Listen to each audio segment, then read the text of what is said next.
আসসালামু আলাইকুম ওয়া রাহমাতুল্লাহি ওয়া বারাকাতুহু। আশা করি সকলে ভালো আছেন। কিছু দিন আলোচনা করব, আমরা আমল নিয়ে তশরিফ ইনশাআল্লাহ। একটি হাদিস নিয়ে আলোচনা করব, যে হাদিসটির সূত্র মুসনাদ আহমদ তানবীহুল গাফিলিন কিতাবের মধ্যে এসেছে। বিষয়টি হচ্ছে, 6টি আমলের বিনিময়ে আল্লাহ তাআলা জান্নাতের ওয়াদা করেছেন। এই হাদিসটি তানবীহুল গাফিলিনে এসেছে। হযরত উবাদা ইবনে সামিত রাদিয়াল্লাহু তাআলা থেকে বর্ণিত, নবী করিম সাল্লাল্লাহু আলাইহি ওয়াসাল্লাম বলেছেন, তোমরা আমাকে 6টি আমলের প্রতিশ্রুতি দাও, আমি তোমাদের জান্নাতের প্রতিশ্রুতি দিচ্ছি। সেই 6টি আমল হচ্ছে: 1 নম্বরে কথা বললে সত্য বলবে, 2 নম্বরে ওয়াদা করলে পূরণ করবে, 3 নম্বরে আমানতের মাল যথাযথভাবে পৌঁছে দিবে, 4 নম্বরে লজ্জাস্থানের হেফাজত করবে, 5 নম্বরে দৃষ্টি অবনত রাখবে, 6 নম্বরে হারাম উপার্জন থেকে হাতকে বিরত রাখবে। 1 নম্বর হচ্ছে কথা বললে সত্য বলবে। এটা দুই রকম ভাবে এটার ব্যাখ্যা করা যায়। যেমন সত্য বলা আল্লাহর সাথে, যেমন কালিমা পাঠ করে ঈমান আনা, মুসলিম হওয়া। এবং দ্বিতীয় ব্যাখ্যা হচ্ছে মানুষের সাথে সর্বদা সত্য কথা বলা। 2 নম্বর হচ্ছে ওয়াদা করলে পূরণ করা। এটা দুই রকম ব্যাখ্যা করা যায়। একরকম আল্লাহর সাথে ওয়াদার, যেমন আমরণ ইমানের উপর অবিচল থাকা, জীবনে এমন কাজ করা যাবে না যাতে আমার ইমান ভঙ্গ হয়ে যায়, আমার ইমান নষ্ট হয়ে যায়।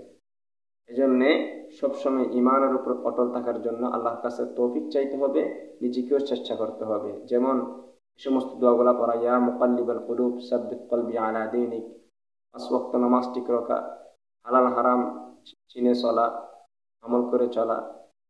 এভাবে মানুষের সাথেও ওয়াদার পূরণ করা, যেমন নাকি মানুষের সাথে যে ওয়াদা করে তা পূরণ করা। আমানতের মাল যথাযথভাবে পৌঁছে দেওয়া, আমানতের মাল যথাযথভাবে পৌঁছে দেওয়া। যেমন এটাও দুভাগে ভাগ করা যায়, আল্লাহ ও বান্দার মাঝে আমানত। যেমন 5 ওয়াক্ত নামাজ, ফরজ নামাজ যথাসময়ে আদায় করা। 5 ওয়াক্ত নামাজ বিলম্ব করা যাবে না। 2 নম্বর হচ্ছে মানুষের কাছে যে সব আমানত রাখে তা আদায় করা। এরপর হচ্ছে লজ্জাস্থান হেফাজতের 2 অর্থ। 1, নিজের লজ্জাস্থানকে সর্বপ্রকার হারাম কাজ থেকে হেফাজত করা। 2, অন্যের দৃষ্টি থেকে নিজের লজ্জাস্থানকে হেফাজত করা। রাসূলুল্লাহ সাল্লাল্লাহু আলাইহি ওয়াসাল্লাম বলেছেন, লাআনাল্লাহুন নাযিরি ওয়াল মানজুরি ইলাইহি, যে অপর লজ্জাস্থান দেখে আর যার লজ্জাস্থান দেখা হয়, উভয়কে আল্লাহ তাআলা অভিশাপ দিয়েছেন। এরপর নিজের দৃষ্টিকে অবনত রাখা। দৃষ্টিকে অবনত রাখার 2 অর্থ। 1, নিজের দৃষ্টিকে পরনারীর রূপ সৌন্দর্য দেখা থেকে ফিরিয়ে রাখা। 2, লোবাতুর দৃষ্টিতে দুনিয়ার শোভা সৌন্দর্য প্রত্যক্ষ করা থেকে দৃষ্টিকে নত রাখা। যেমন হাদিস শরীফে এসেছে, যদি কোনো বেগানা নারীর দিকে প্রথমবার চোখ যায়, নিজের সাথে সাথে নিজের চক্ষু অবনত করে ফেলবে, দ্বিতীয়বার যেন চোখ না যায়। কারণ প্রথমবারটা তুমি দেখেছ, দ্বিতীয়বার হচ্ছে যদি দ্বিতীয় নজর দাও, দ্বিতীয়বার যদি দৃষ্টি দাও, সেটা হবে শয়তানের দৃষ্টি।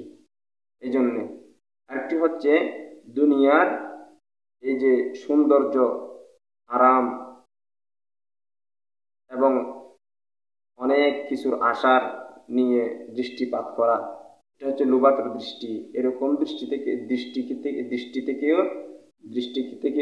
নিজের দৃষ্টিকে নত রাখতে হবে।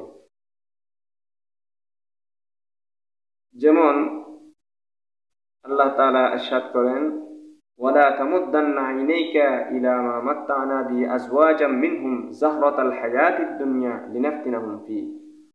আমি এদের বিভিন্ন প্রকার লোককে পরীক্ষা করার জন্য পার্থিব জীবনের সৌন্দর্য রূপ ভোগ বিলাসের যেসব উপকরণ দিয়েছি, আপনি সেসব বস্তুর দিকে দৃষ্টি ফেলবেন না। এখানে একটি হাদিস বলি।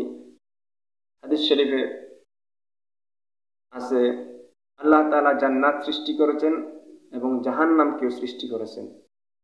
সেই জান্নাত আল্লাহ তাআলা বিভিন্ন অপছন্দ বিষয় দিয়ে ডেকে রেখেছেন এবং জাহান্নামকে আল্লাহ তাআলা লোভনীয় বিষয় দিয়ে ডেকে রেখেছেন। এজন্যে গুনাহ করতে, পাপ করতে মন চাইবে, কিন্তু নিজের মনকে দমিয়ে রাখতে হবে, সংযুক্ত রাখতে হবে।